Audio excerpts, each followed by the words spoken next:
That evening, inside the opulent Monarch Grand Ballroom in Chicago, a sea of glittering lights reflected off crystal chandeliers, casting a golden glow upon the city's elite. All eyes were fixed on the stage as Alistair Vance, the formidable founder and CEO of Vance Industries, stepped up to the podium to deliver his retirement speech after 4 decades at the helm. Amid the thunderous applause from nearly 300 guests, Clara Vance sat quietly at table 31, a forgotten island tucked along the far wall just beyond the spotlight's invasive reach. As the youngest child and only daughter of Alistair Vance, Clara was no stranger to being artfully sidelined during her family's monumental moments. Despite her own staggering success as the youngest partner at Rhodes and Whittaker, one of the nation's most revered architectural firms, her father still viewed her career as a quaint, creative detour, a hobby that bore no resemblance to the grit and gravitas of real business. Alistair spoke with his usual commanding presence, his voice a low baritone that had commanded boardrooms and swayed markets for 40 years. He thanked his loyal employees, his shrewd investors, and his longtime colleagues. Then, just as Clara had braced herself for, he turned his attention to his family. "I owe my entire journey to my 2 sons, Carter and Miles," he announced with a surge of pride, his eyes locking on the front row where her brothers sat, impeccably dressed and flanked by their equally polished wives. "They are the future of Vance Industries. My daughter, well, she never quite had the constitution for the boardroom." A ripple of light, uncomfortable chuckles moved through the audience. Behind her serene, practiced smile, something fundamental cracked inside Clara. All those years of relentless effort, not for effusive praise, but for a simple, honest acknowledgement of her existence in his world, were once again publicly and casually dismissed. In front of hundreds of their peers and associates, her father reaffirmed the subtle, painful message he had been sending her for decades. She did not belong. She was other. Her earliest memory of this specific brand of exclusion dated back to a crisp autumn Sunday when she was 8 years old. At the heavy mahogany dining table, her father discussed quarterly earnings with her older brothers. Curious and precocious, Clara had asked what inventory turnover meant, a term she had carefully researched after overhearing one of his phone calls. Alistair did not scold her. He simply smirked, a look of amused condescension, and said, "Why don't you go help your mother clear the table, sweetheart? This is business talk." She did not fully comprehend the words, but the sting of the exclusion was immediate and sharp. That moment set the pattern for a lifetime. Clara was the sweet, artistic one, praised for her impeccable manners and her creativity, yet gently but firmly shepherded outside the sacred circle where real decisions were made. Her attempts to engage in serious matters were consistently met with thin smiles, a pat on the head, and a quiet redirection. Alistair Vance embodied the classic American self-made man, a titan who had bootstrapped his way from a modest upbringing in industrial Ohio to founding a manufacturing empire.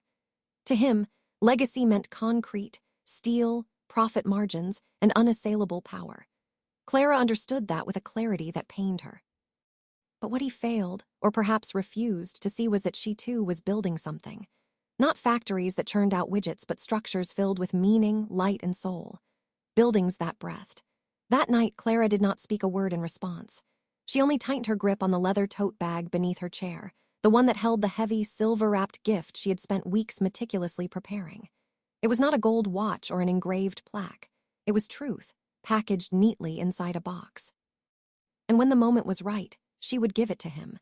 Not out of spite or a desire for revenge, but because Alistair Vance needed to see what he had spent a lifetime refusing to acknowledge. His daughter was not a failure. She had simply chosen a different blueprint. And sometimes, the ones most profoundly underestimated are the ones who end up redesigning everything. When Clara was young, the Vance household felt like 2 separate, coexisting worlds. One was governed by her father, strict, calculated, ruthlessly efficient, a world of sharp lines and hard numbers. The other was gently shaped by her mother, Marian, warm, imaginative, and full of quiet, vibrant color.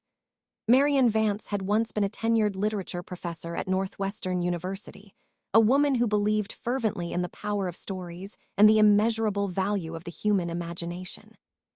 From the moment Clara could hold a crayon, Marian knew her daughter perceived the world through a different lens.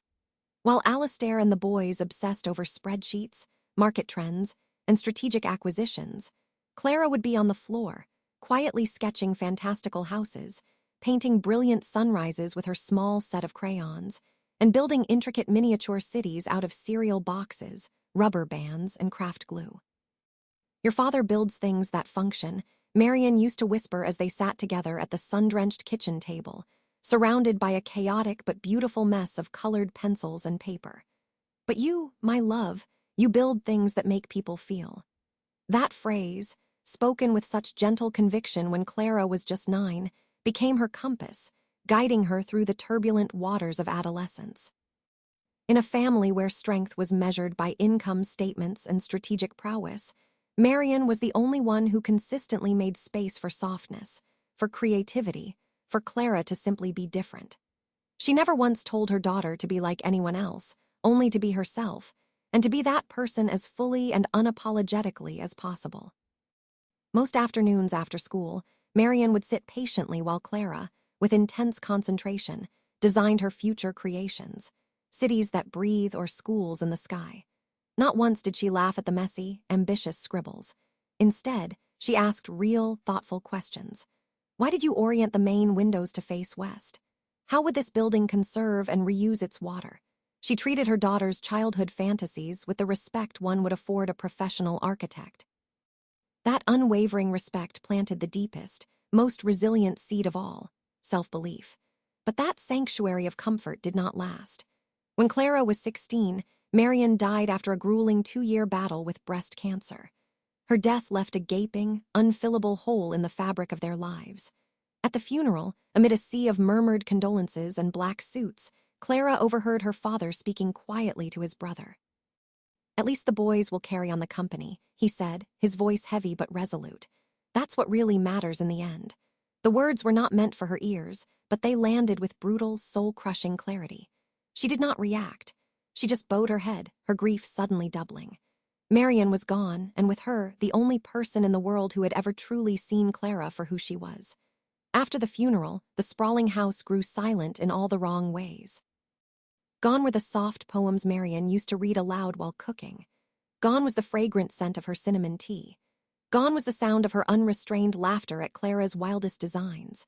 What remained was the stark reality of Alistair's meeting calendar on the kitchen counter, the stiff, joyless family dinners, and her brother's casual, dismissive questions.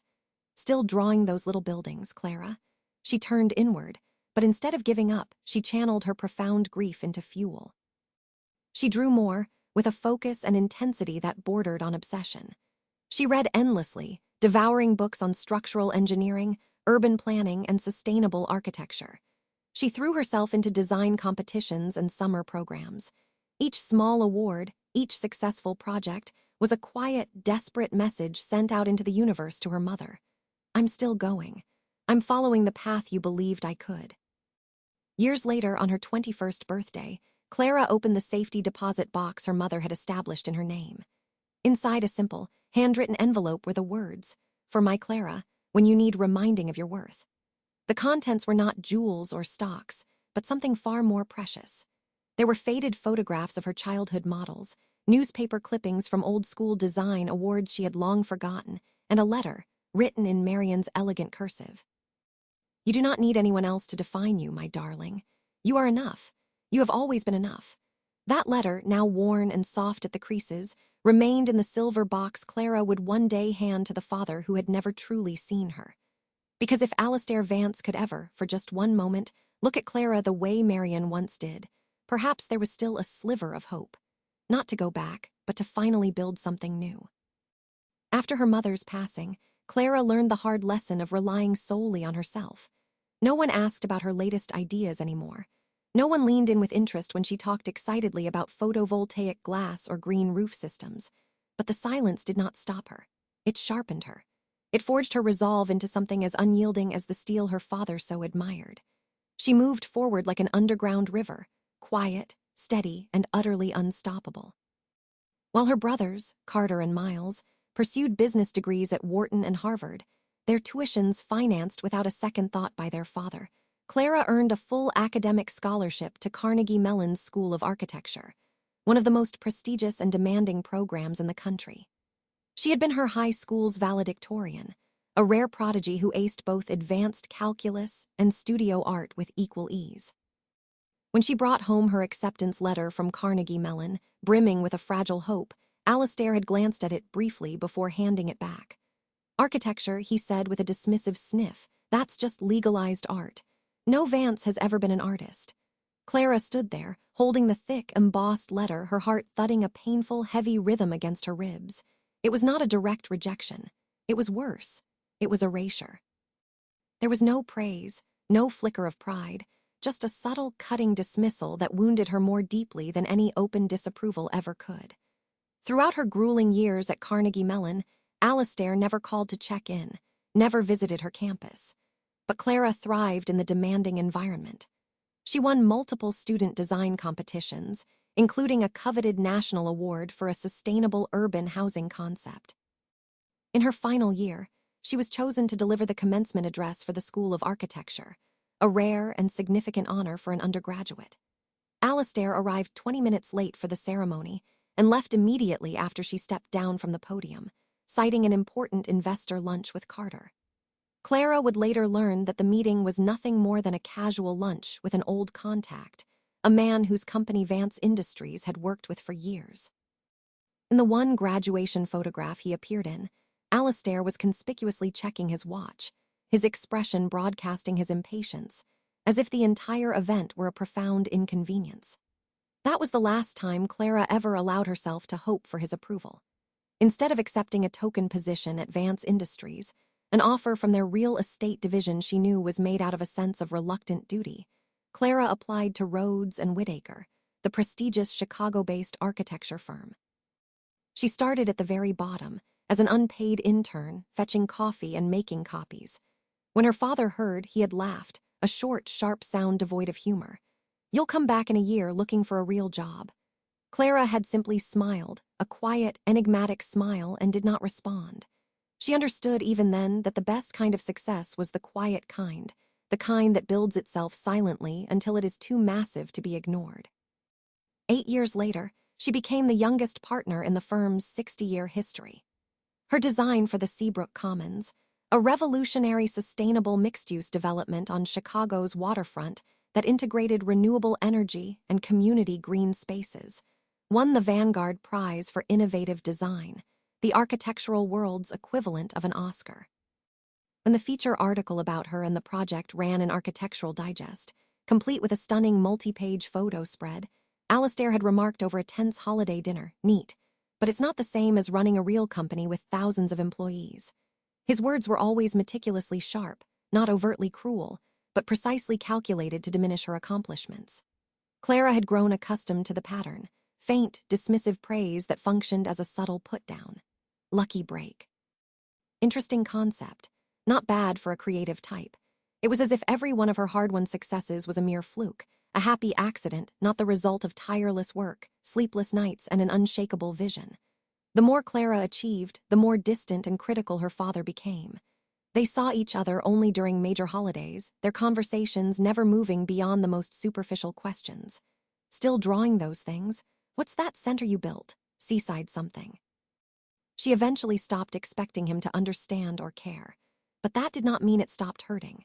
Somewhere deep down, in a place she rarely visited, there remained one agonizing, unanswered question. What would it take for her father to finally see her for who she truly was? Clara had never directly confronted her father. There were no explosive arguments, no dramatic shouting matches. She knew that in Alistair Vance's world, his word was the final, unassailable law. But what he did not know was that for nearly 2 decades, Clara had been quietly, methodically building something he could not dismiss. She was building a case. The truth, not spoken in anger but preserved in action. Every time he dismissed her, every time he casually erased her accomplishments, she did not push back. She simply kept the proof. Every published design, every award certificate, every professional milestone, Clara saved them all. Over time, they became not just a record of her career, but a quiet, meticulously organized archive. A case file, perhaps for herself, to remind her of her own strength. Or maybe, just maybe, for the day her father might finally be ready to truly see her. The idea for the gift came to her unexpectedly, during a routine visit to the bank to renew access to her late mother's safety deposit box. Tucked inside, amongst old documents and some modest pieces of jewelry, she found a cream-colored envelope she had not seen in years. On the front, in her mother's familiar, elegant cursive, it read, "For my Clara, when you need to remember your worth." Her hand trembled slightly as she opened it. Inside were the tangible fragments of her childhood, photographs of the tiny paper models she had built, her first school design award certificates, and the letter from Marion. "My dearest daughter, if the world ever makes you doubt your own value, remember this. You are enough. You do not need anyone's permission to be worthy. But if someone ever questions you, show them. Not through arguments or anger, but through the evidence of what you have built." Clara held the letter for a long, long time, the words a balm on old wounds. That night, an idea began to take shape in her mind. It was not born of revenge, but of a need for reckoning. A final, definitive clarification. Maybe Alistair would never say the words she once longed to hear. Maybe he was incapable of it. But if he could not speak it, he could see it. Over the next few weeks, she gathered everything. Her diploma from Carnegie Mellon, summa cum laude. Her state architecture license. Her LEED Platinum certification. Laminated copies of her major awards, including the Vanguard Prize. The magazine profiles from Architectural Digest and Forbes. Financial summaries showing that her income as a partner at Rhodes and Whittaker now outturned both of her brothers combined. And most importantly, the letter from her mother. She compiled a short, powerful video montage, which she titled simply, "What It Takes." It documented her journey, from the faded photographs of her childhood sketches to time lapses of her international projects rising from the ground. It was simple, elegant, and utterly undeniable. Then she found the perfect container, a sleek, understated silver box. She tied it with a navy blue ribbon, the exact color of the Vance Industries logo. On top, she placed a small, crisp white card. The message was direct and unflinching. "From the daughter you once called your biggest failure." It was not a slap in the face. It was a statement of fact. No yelling, no confrontation, no emotional speeches. Just the unvarnished truth laid bare for him to see. Clara chose to let the evidence speak for her. That box would be her final gift to Alistair Vance, presented, whether or not it was received, at his upcoming retirement gala. And if he refused to open it, so be it. Her goal was not his humiliation. It was clarity. A last, final chance for him to see her, not as a disappointment, not as a creative deviation, but as the formidable woman she had become. That evening, the Monarch Grand Ballroom in Chicago sparkled like a royal court. Inside the Grand Hall, massive crystal chandeliers cast a shimmering, fractured light over dozens of round tables, all dressed in pristine white linen. Each table was adorned with towering arrangements of blue hydrangeas and white orchids, the signature colors of Vance Industries. Along the walls, massive banners reading, "40 Years of Building America's Future," hung beside the company's imposing crest. Clara arrived precisely on time, a habit ingrained from years of professional discipline. She wore a bespoke navy blue suit, the lapels and cuffs featuring subtle architectural lines, an intentional, elegant blend of her two worlds, professionalism and artistry. In her hand, she carried a structured leather tote that held the heavy, silver-wrapped box. The note on top was stark and clear. "From the daughter you once called your biggest failure." As she stepped past the branded photo backdrop at the entrance, she felt the familiar, curious stares. They were surprised, uncertain, their polite curiosity barely veiling their condescension. "Oh, you're still doing that architecture thing?" one distant cousin asked with a patronizing smile. "Heard your name in some design magazine." Another added with a half-hearted, dismissive wave. Across the cavernous room, Carter waved from the head table, where he and Miles and their wives sat proudly beside Alistair Vance. Clara gave a slight, almost imperceptible nod, but did not move toward them. Instead, she followed her seating card to table 31, tucked away near a side exit, surrounded by mid-level corporate staff and distant relatives she barely knew. The physical distance felt deeply symbolic. Dinner came and went, a blur of clinking silverware and forced conversation. Clara barely touched her food, her stomach a tight knot of anxiety. After dessert was cleared, the lights in the ballroom dimmed and a massive projection screen lowered from the ceiling. The tribute video began to play. It started with grainy footage of Alistair in his early days, groundbreaking ceremonies, handshakes with governors, him standing proudly between a young Carter and Miles in front of a new manufacturing plant. Clara appeared only once, a fleeting image in a faded family photo from when she was 10, her face small and serious. There was no mention of Carnegie Mellon, no acknowledgement of her firm, no image of the Seabrook Commons, no reference to the Vanguard Prize. Her entire professional life had been edited out of his history. Then Carter and Miles gave their speeches. "Everything we know about business," Carter said, his voice ringing with confidence, "we learned from watching Dad. His legacy lives on in the values he passed down to us," Miles added, his tone equally reverent. Finally, Alistair himself stepped up to the podium to a wave of thunderous applause. At 68, he still commanded a room with an unwavering presence, his shoulders square, his gaze intense. He straightened his tie, a small, familiar gesture Clara had seen at countless family events, a sign he was about to hold court. "After 40 years, people ask what I'm most proud of," he began, his voice resonating through the microphone. "The answer is simple. My sons, Carter and Miles, they have proven themselves more than ready to carry this company into the future." Then he paused. His eyes scanned the crowd, deliberately finding and landing on Clara. "As for my daughter, Clara, I used to worry about her creative pursuits, but I have come to accept that not everyone is cut out for the realities of real business." A wave of nervous, sycophantic laughter trickled through the room. Eyes darted toward her table.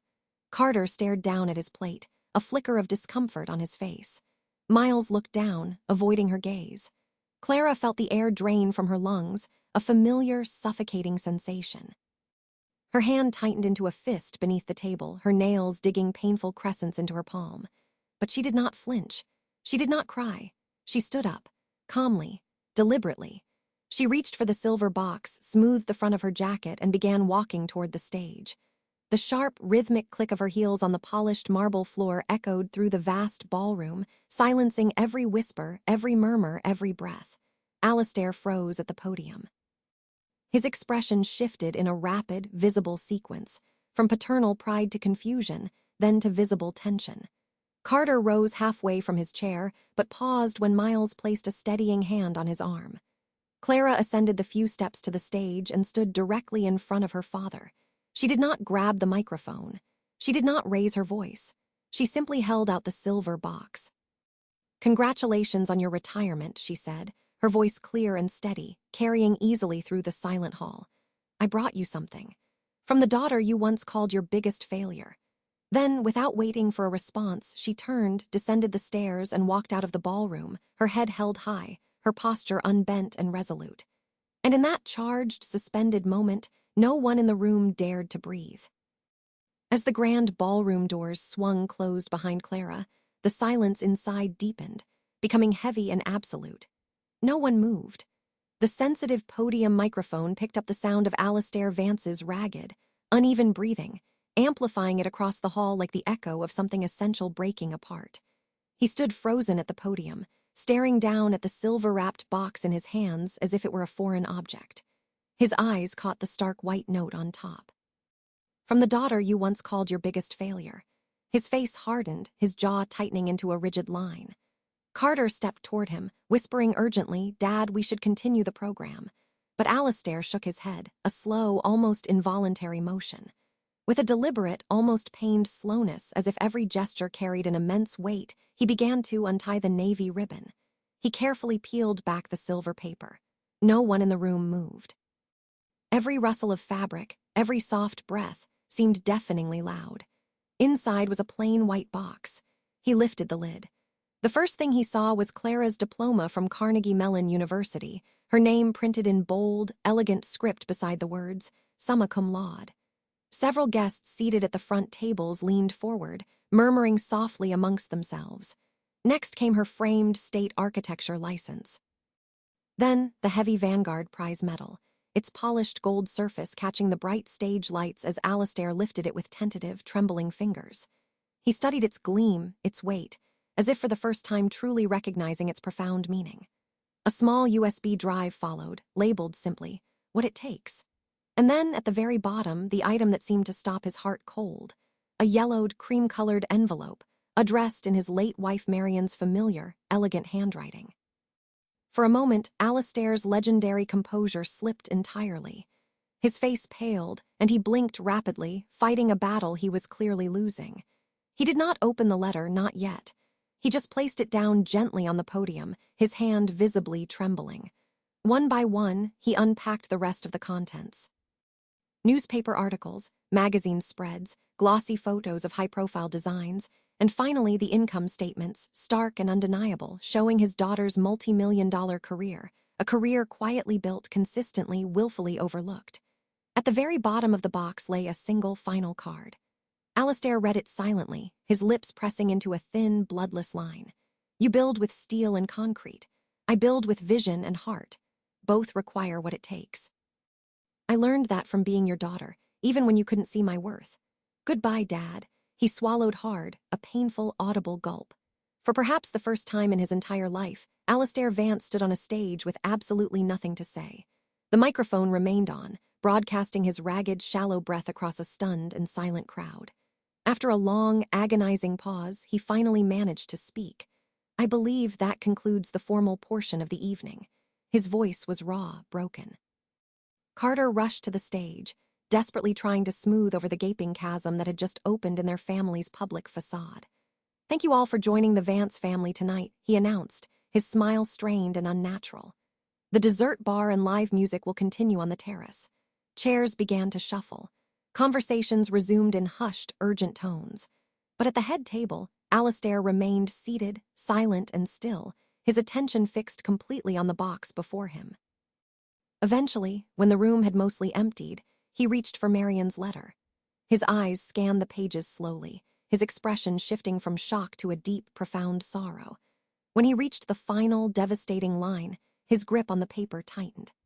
Clara is the best gift we ever had, Alistair. Don't let your pride make you miss her. And in that moment, in the wreckage of his own celebration, Alistair was no longer the celebrated CEO, no longer the powerful patriarch. He was just a man, finally, brutally, facing everything he had been too proud and too blind to see. For a week after the gala, Clara threw herself into her work with a ferocious intensity. The massive Riverside redevelopment project was entering its final critical design phase, and she spent long, grueling hours at Rhodes and Whitaker, coordinating with engineering teams, refining 3D models, and double-checking every last structural specification. She said nothing to anyone about what had happened that night. Not to her best friend, Sophia, not to her colleagues, and certainly not to anyone in her family. But the messages kept coming, quiet, persistent reminders that the past was not yet done with her. Text 1 from Carter, "Are you okay? We should have said something sooner." Text 2 from Miles, "Dad's like a ghost. You showed him something we never could." Text 3 from Alistair Vance's number after 6 missed calls. A single terse line, "I watched everything. I was wrong. When you are ready, I would like to talk." Clara did not respond, not out of anger, but because she was not sure what would happen if she opened that door. She was not ready for what, or who, might come through it. Sophia, her best friend since their first year at Carnegie Mellon, was the first to gently break the silence. Over lunch at their usual spot, she placed a hand over Clara's. "Are you really not going to talk to him?" she asked softly. "You don't have to forgive him, but maybe you should listen." Clara let out a long, weary sigh. "I'm afraid if I hear his voice, I'll fall right back into the old loop, hoping he finally sees me and then being let down all over again." Sophia nodded, her expression full of understanding. "That's fair. You'll have to decide eventually whether there's anything left to salvage or if it's finally time to close that chapter for good." That conversation lingered in Clara's mind all the way back to the office. Later that afternoon, Carter showed up at her office door unannounced. He looked haggard, his usual polished demeanor gone. His shirt was wrinkled, his hair slightly unkempt. "Can I come in?" he asked. She nodded, gesturing to the chair opposite her desk. "It's been a while," she said, her tone neutral. "Yeah. There's something I need to tell you." He sat down, lacing his fingers together so tightly his knuckles were white. "Dad hasn't left the house since the gala.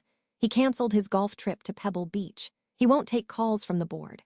She said nothing, her eyes remaining fixed on her laptop screen. "He watched your video," Carter continued, his voice low. "The one you called What It Takes, not just once, over and over again." She froze, her fingers hovering over the keyboard. "Called us over the next day. He made us watch it with him. And I didn't know what to say. You've done so much, Clara, and I never once asked about it. I just assumed you were fine because you always were. You didn't need to ask, she said quietly, her voice barely a whisper. But yeah, I hoped someone would. He emailed you, didn't he? She gave a small, almost imperceptible nod. He doesn't know if you read it, Carter said, but he told us that if you didn't respond, he'd understand.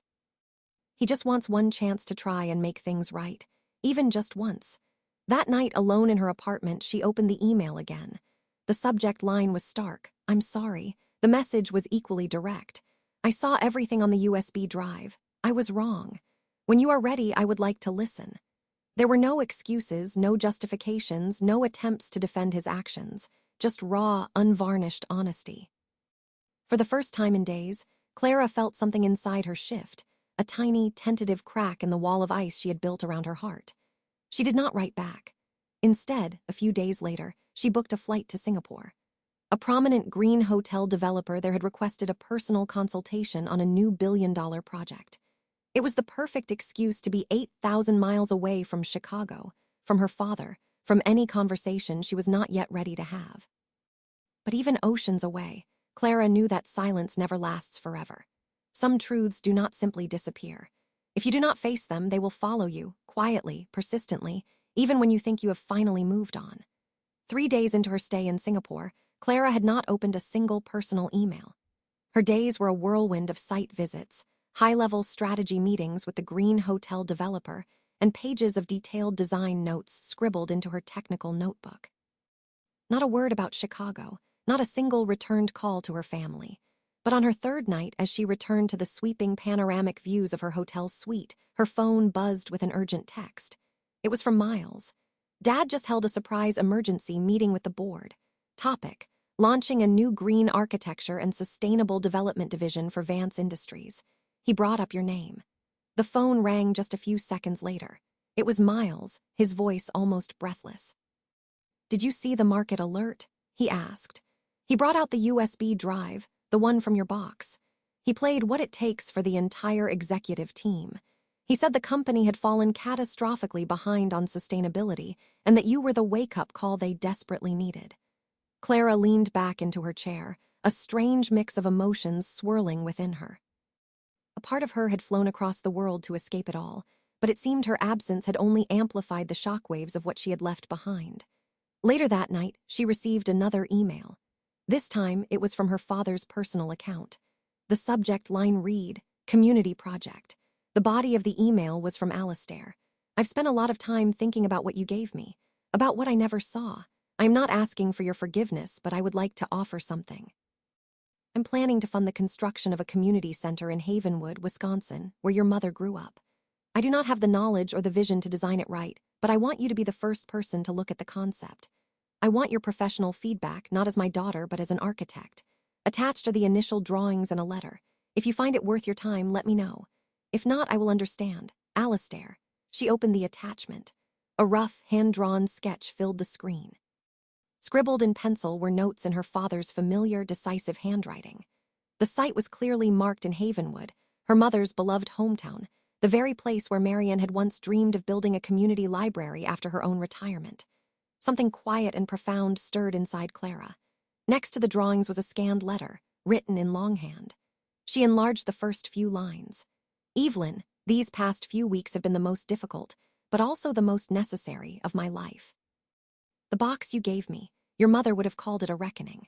It forced me to realize that for decades, I have been living under the long, dark shadow of my own blind spots. And because of that, I never truly saw you, the person who has far exceeded every narrow limit I once imagined for you. The final lines held her gaze the longest.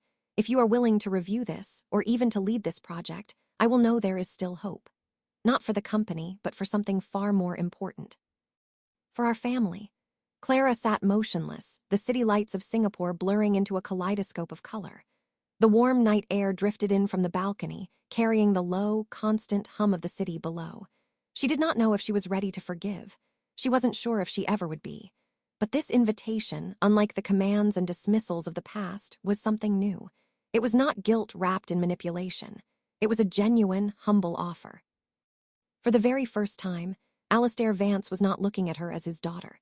He was seeing her as a professional, a partner, as someone whose expertise was not just valid, but necessary.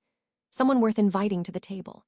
At precisely 10 o'clock on a cool Wednesday morning, Clara sat alone at a window table at Harborview Cafe, a quiet, neutral space overlooking the calm, gray surface of Lake Michigan.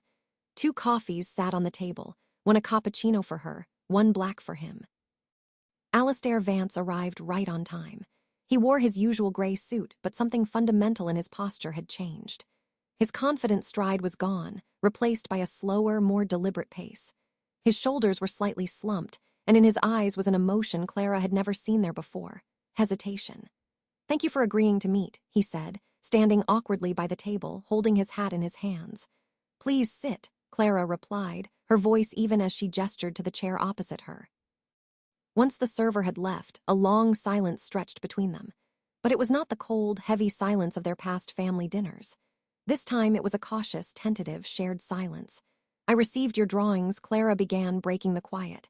"There's potential, but a great deal of it needs rethinking." Alistair's expression softened, not because she had approved, but because she had not outright rejected him. "I know," he nodded. "I've been reading books on community design, but books can't teach vision." "Why Havenwood?" she asked, though she already knew the answer. "Because of your mother," he said, his voice softer than she had ever heard it. "She always wanted to give back to that town. Start a scholarship fund, build a library, a safe place for the kids. I promised her I would help. Then life, the company, it all got in the way." For the first time in years, they sat in a silence that was not hostile, but deeply reflective. They both knew that Marian had once been the only bridge between them. Now she lived on only in memory, a ghost in the space between them. "How many times have you watched the video?" Clara asked suddenly, her eyes still fixed on the lake. "Almost 20, he admitted, without a hint of a smile. "I couldn't believe what you've built, Clara, the scale of it, the beauty of it. And more than that, I couldn't believe how little I knew about any of it." Clara said nothing. She had once longed to hear words exactly like these. Now that they were here, they did not feel triumphant. They just felt freeing. "I used to want your approval more than anything," she said softly. "But in the end, I kept going. Not for you, for Mom, and for me." "I know," Alistair replied, his gaze dropping to his hands. "Your mother told me something once. She said that if I kept treating you like you were the fragile one, I would teach you to doubt yourself."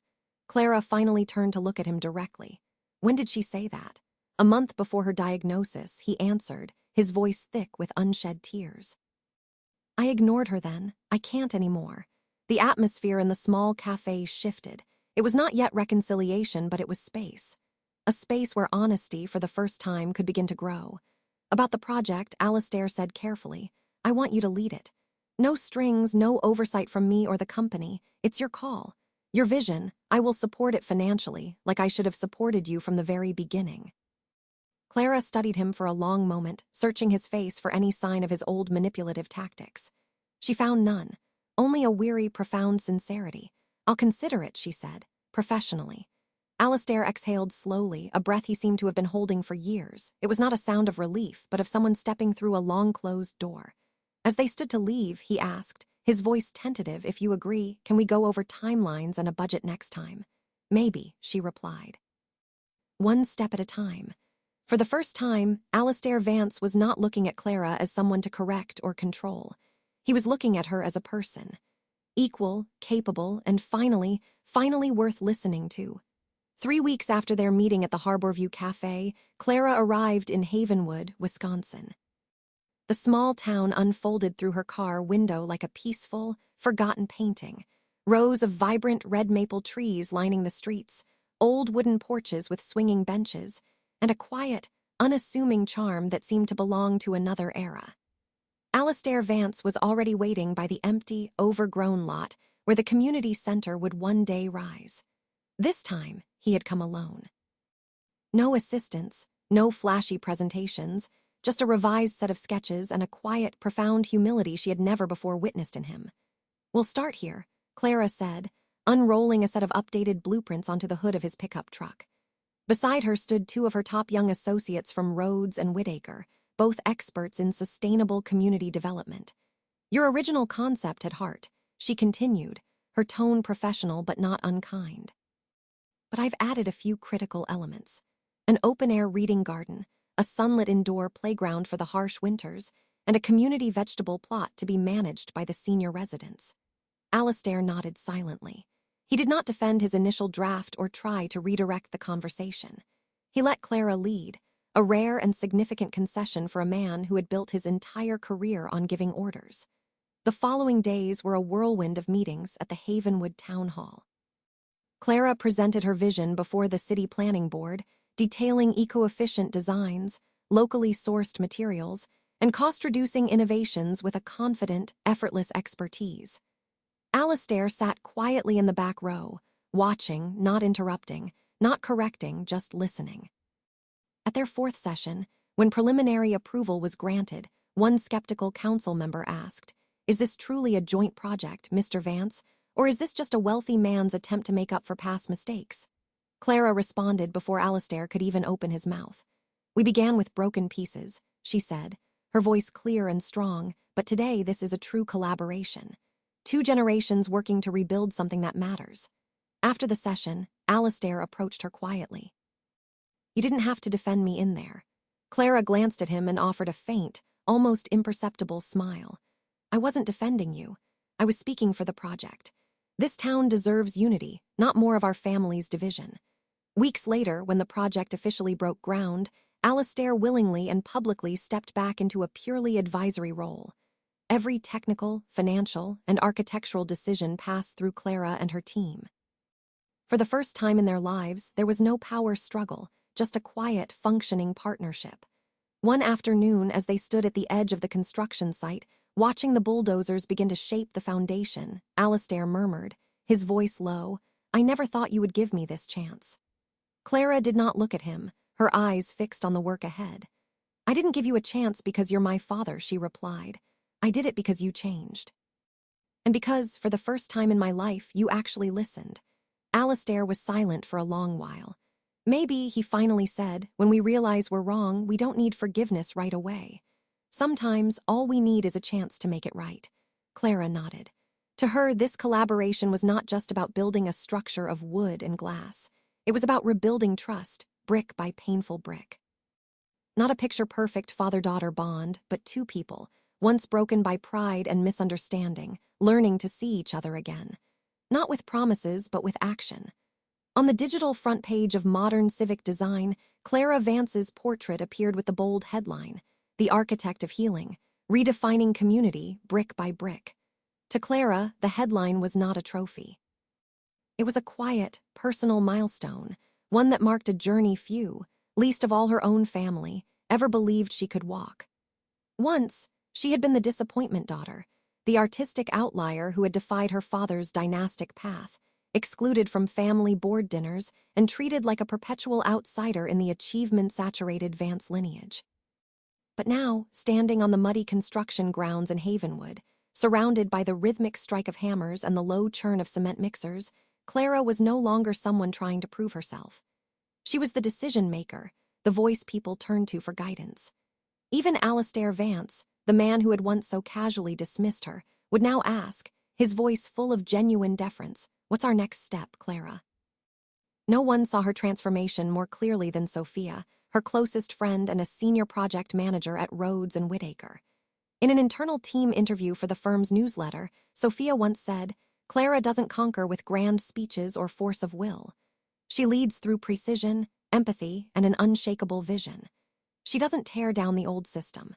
She rebuilds it, better and stronger, one brick at a time." Her evolution had not come from a single, dramatic turning point, but from 1,000 consistent, quiet days. Listening to the needs of Havenwood's residents, refining every last design detail, and ensuring the final structure harmonized not just with its physical environment, but with its community's soul. As the project neared completion, Clara hosted an open gathering for the town's people on the site. They did not just come to check on the progress. They came to share their stories, to ask questions, to feel a sense of belonging. One elderly woman, a retired schoolteacher, grasped Clara's hand tightly and said, with tears in her eyes, "You are the reason I believe the younger generation hasn't forgotten us." That afternoon, Alistair stood at a distance, watching his daughter move easily among the crowd.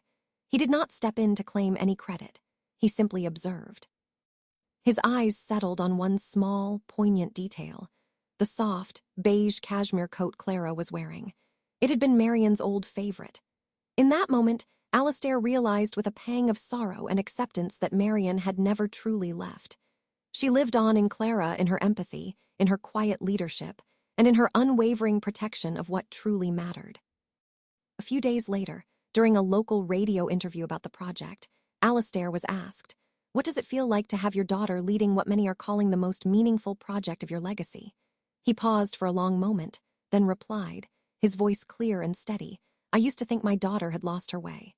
Now I see she didn't lose it at all. She just took a path I never had the courage to walk myself." The opening day of the Marion Vance Community Center arrived without fanfare. There were no flashy banners, no high-ranking officials, just a quiet gathering of Havenwood residents, their faces filled with a soft, genuine pride. The crisp autumn breeze drifted gently across the newly installed wooden benches where children swung their legs, waiting for the first speaker to begin. Clara stood before the beautiful, light-filled building she and her team had spent over a year designing and constructing. Behind her, etched into the soaring glass wall of the main hall, were simple, elegant words that made the entire town square fall silent for a moment. Dedicated to Marion Vance, who believed in what did not exist yet and planted the seeds for what would. Alistair Vance stood perfectly still. In his long and storied career, he had cut the ribbon on dozens of imposing buildings, but none had ever felt like this. None had ever felt like home. This time, he did not give a speech. He stood behind the front row, holding his late wife's old gardening hat in his hands, watching the daughter he had finally learned to trust by stepping aside. The ceremony ended not with loud applause, but with a quiet, palpable warmth. A small child handed Clara a hand-picked bouquet of wildflowers. The same elderly woman who had once grasped her hand returned for a longer, more meaningful squeeze. No major publications covered the event. Yet for Clara, it was one of the most complete and satisfying days of her life. A few days later, while organizing a storage closet at Rhodes and Whittaker, Sophia stumbled upon an old wooden box Clara had always kept tucked away. Inside were her earliest, messiest sketches, the worn letters from her mother, and the first small newspaper article to ever mention her name. "You've made it," Sophia said, smiling. "You're recognized everywhere. Your father finally supports you." "Why do you still keep this box?" Clara smiled, a genuine, peaceful smile. Because legacy isn't just about what people leave behind for others to see. It's about what reminds us of where we started. That evening, in the quiet solitude of her office, Clara opened the box again and pulled out a faded photograph. It showed 3 people, Marion, Alistair, and a 12-year-old Clara, all smiling, standing in front of the first small treehouse they had ever built together in their backyard. A time when their family was still whole, and trust had yet to be broken and rebuilt. Now, after everything, Clara no longer needed to hear the words, "I'm proud of you," from her father. He had shown it in the one way that truly mattered, by stepping back, by listening, and by letting her lead. To Clara, true legacy was not made of bricks and mortar. It was transformation. It was a father learning to love differently, more humbly. It was a daughter who had once been dismissed, now shaping something far greater and more lasting than herself. And so the story closed, not with revenge, not with the satisfaction of proving anyone wrong, but with a building, a memory, and a family rebuilt, piece by piece, through trust. A living legacy. Because the most important things are not just recorded, they are carried on.